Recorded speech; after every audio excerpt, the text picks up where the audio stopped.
changed. Is it true you've toured Russia, Pete? But you're pointing at me and I'm like, no, I had nothing to do with the whole thing. no, it's fine. I've gone past.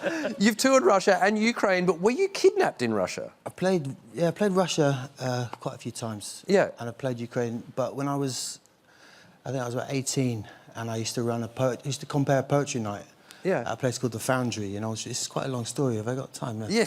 Yeah. So the Foundry was this squatted bar in an old bank with these massive vaults, and Gavin Turk used to do some art there, and there's a guy called Gimpo, who's a Falklands vet, and used to let off bombs in the basement, and of course. Absinthe, and the poetry night I ran. So we were an art collective, and somehow there was a cultural exchange organised between an art collective in Moscow called the Dom and the Foundry, Arcadia at the Foundry. So they came over, like 25 Russian artists, performers. Yeah. And then we went over there, yeah. So it was 1997 in Moscow. Really strange time, like lots of chickens everywhere and... Yeah. You know? And I was... Obviously. I looked amazing. I had this ankle-length woolen brown coat on with a hood, like a proper Ewok vibe, and my guitar. Yeah. And my piece, as part of the cabaret, was to do a version of Dirty Old Town in Russian. Grozny Moy Gorod, if I remember correctly. Yeah. Tam Dean's Burn, the actor, Scottish actor, he did a drag act. He did like an old cabaret song in a silk dress. And then we invited on a Russian breakfast TV show, and Gimpo let off one of his bombs. Can you explain Gimpo's bombs?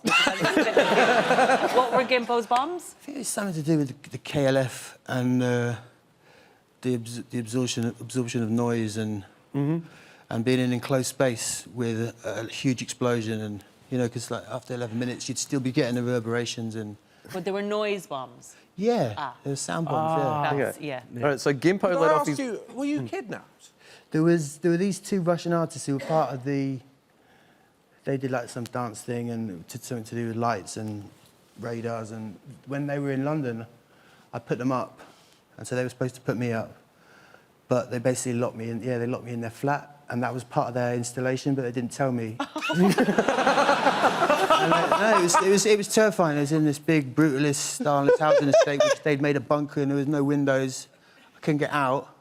And yeah, they filmed it all and then transmitted it to the gallery, and that was their installation, me freaking out in a flat. And you know what I love? It got really good reviews, though, that piece. Yeah.